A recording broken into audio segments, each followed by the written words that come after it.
Kahirapan, karukhaan, kakulangan. Isa sa mga pangunahing dahilan upang ang isang tao ay iiwan ang sariling bayan. Ako si Linda at ito ang aking kwento.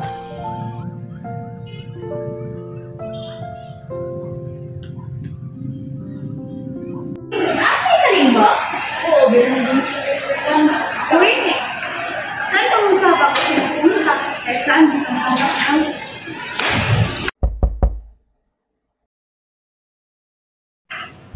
Magandang araw po. Magandang araw din sa inyong dalawa. Gusto ko lang po sana mag-apply ng trabaho. Ano bang trabaho ang a-applyan ninyo? KDH lang po. Tamang-tama. Kami ay nangangailangan ng domestic helpers sa Amerika ngayon. Ay, ganun po ba? Oo, pero kailangan ko muna makita ang inyong resume. Ito po.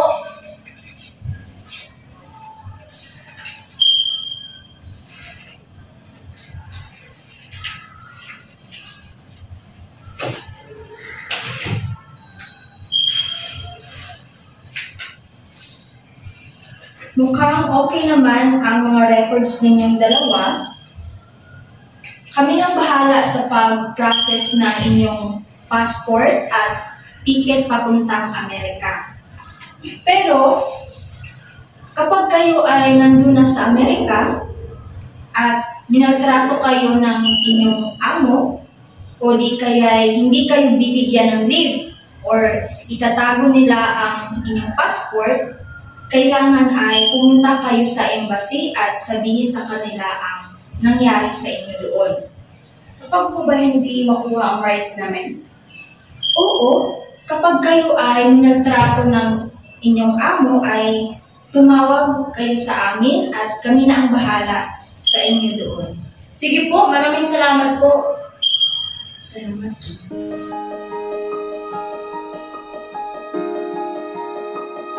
Ba? Oo, sa Amerika nga ako eh. Ikaw? Uy, ako rin eh. Kalapit ng amo natin sa isa't isa. Oh, kita tayong doon ha? Oo naman!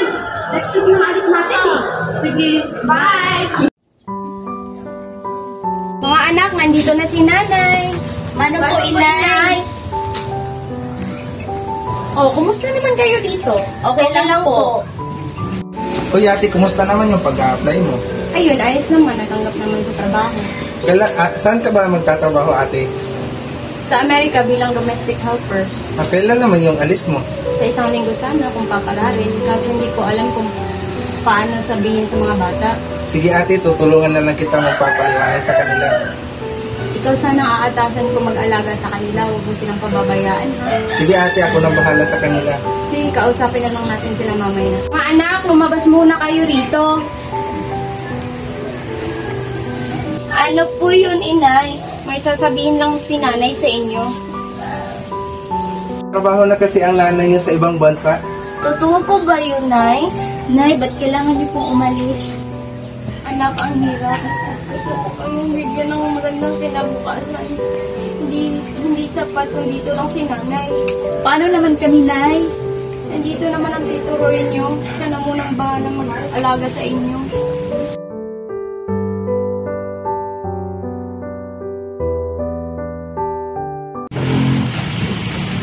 Babe, I think we should get another maid. Well, I already found one, and she's from Philippines. Her name is Linda. Ooh, that's a big maid. We can meet her. I think she should be here by next week. I think we should make it soon as possible. Aalis na po ba talaga kayo ngayon, nay? Oo, anak. Ngayon ang alis na nanay. Kailangan niyo ba talagang umalis, inay? Oo, anak. Para din naman ito sa inyo. Ingat ka doon ate ha. Oo naman. Basta ikaw ang bahala sa kanila, ha?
Joy, someone's knocking the door, please.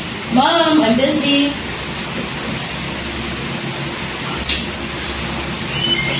Oh, you must be Linda. Good day po, ma'am. I am your new maid from the Philippines. Oh, I see. So welcome to the family. I'm Olivia Roberts. And I want you to meet my family. That is my loving daughter, Joy. Oh, welcome to the family. And my husband, George Roberts. Good po, sir. Hey, Yaya. Drink some water. Here's the water. You drink first. If you are finished, you can take a rest. Thank you po, sir. Thank you po, ma'am.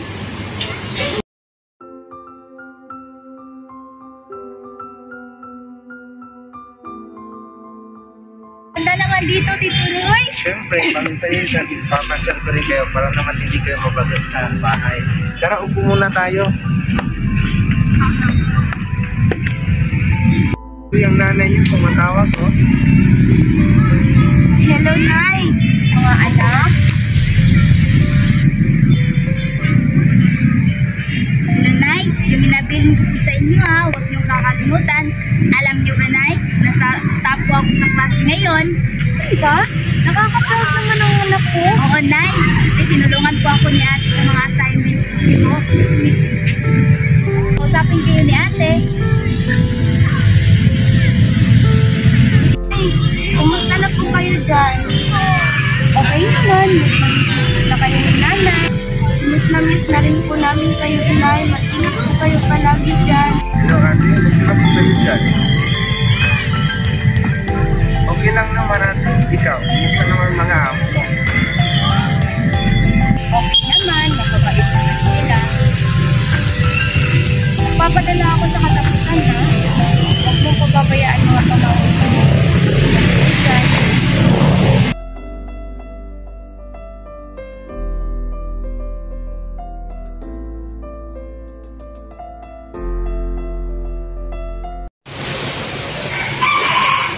What is that? Ma'am, brum po, ma'am. This is what we use in the Philippines for cleaning. In the Philippines? Well, we're not in the Philippines. We don't use that here in the US. Use the vacuum cleaner. I didn't know how to use it po, ma'am. You don't know what?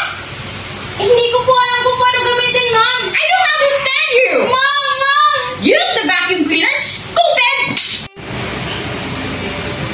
Hey, Yaya. Yes po, ma'am. Can you get me some food?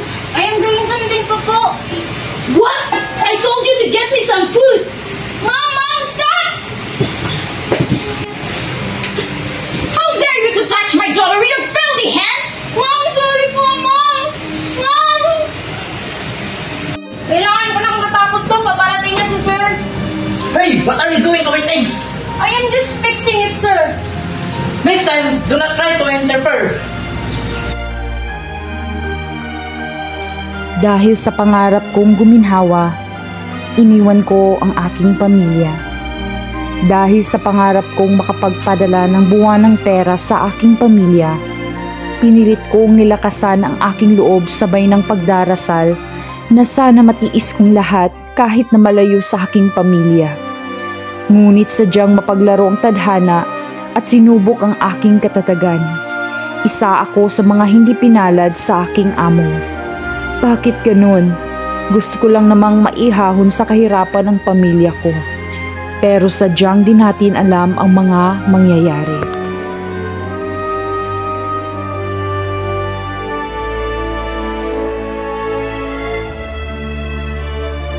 Dito, sobrang ng pagmamalupit nila sa akin.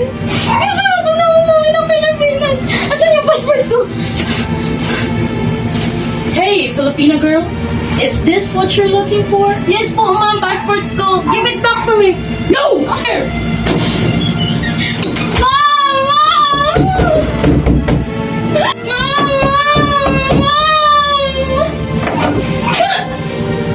Mom, good morning. Is Linda awake? No, Maria. She's taking a rest. Okay, Mom. Linda, ikaw ba yan? Wait lang! Tulungan mo ako! Linda, anong nangyari sa'yo? Tulungan mo ako! Ba't ganyan ang mukha mo?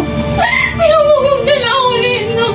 Tulungan mo ako, mga tutulungan kita pero magpahinga ka muna. Tara na, saan tayo pupunta? Pumunta tayo sa embassy. Doon tayo humingi ng tulong. Tara.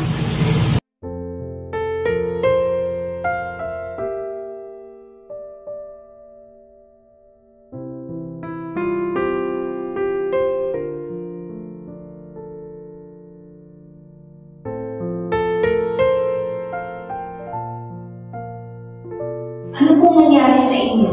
Kailangan ko po ng tulong ninyo. Pinamaltrato po ako ng mga amo ko. Inaabuso po nila yung karapatan ko. Kinuha po nila yung passport ko. Ano po ang pangalan niyo, ma'am? Tinda Magdalo po. Sabi na kayo na kinuha yung passport niyo. Yes, tutulungan ka namin mabawi ito at kami na para sa tigit mo upang makasama ulit ang ipamilya. Ako nga po pala si Jane at ako ang sasama at maghahatid sa inyo sa airport. Pero bago yan, kailangan ka po namin dalhin sa ospital upang magamot ka. Matanong ko po, ma'am. Ano po ang education mo sa pamilya niyo? Wala po sir, kumuha po nila yung cellphone ko. Ganun ba? Pwede ka namin peramin ng telepon upang makausap mo lang sa amin kung makasama ang iyong pamilya. Tapos, kapag magaling ka na galing ospital, siguro mga 1 linggo ay maaari ka na namin samahan upang makabalik ka na sa pamilya. Huwag kang makaalala na ito ang iyong bahala na gagawin sa iba sa tulungan ka. Ano po mangyayari sa amo ko? Siguro pwede ko sila kasuhan at manalo sila sa kagagasalan. Maraming salamat po.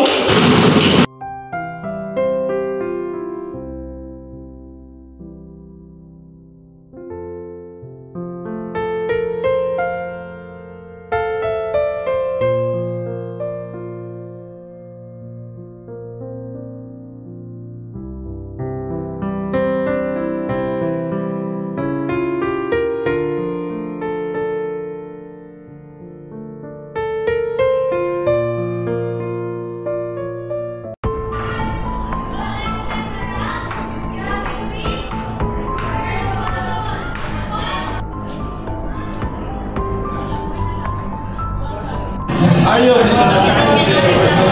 Yes. I'm from CATC. I invited you to the headquarters. Wait, what? No! No, no, no, no, no, no! Don't touch me!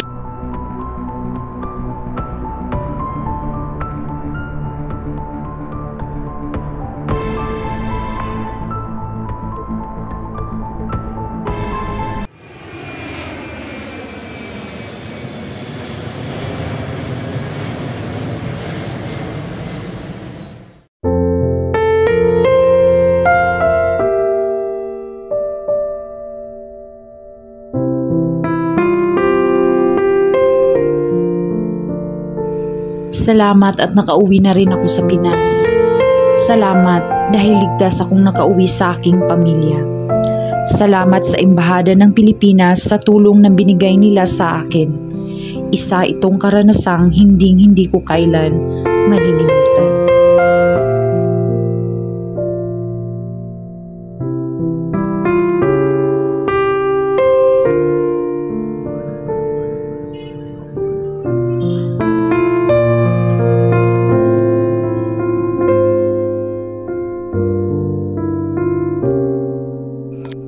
At ngayong nandito na ako, kasama uli ang aking mga anak, ipapangako kong di ko na sila ulit iiwan. Sadyang ang pangibang bansa ay hindi ko kapalaran. Sinubok man ako ng tadhana, pero babangon ulit ako kasama ang mga anak ko. Iyon ay ang aking pangarap.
Well, it as soon as possible. Otro.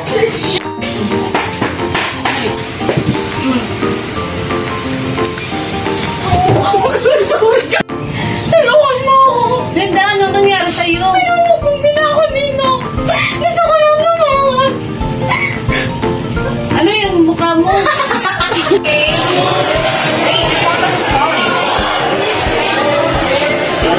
Sir, are you Mr. or Mrs. Robinson? Kumusta na po kayo dyan? Miss na rin po namin kayo, Nay. Mag-ingat po kayo palagi dyan. Ikaw, okay ba?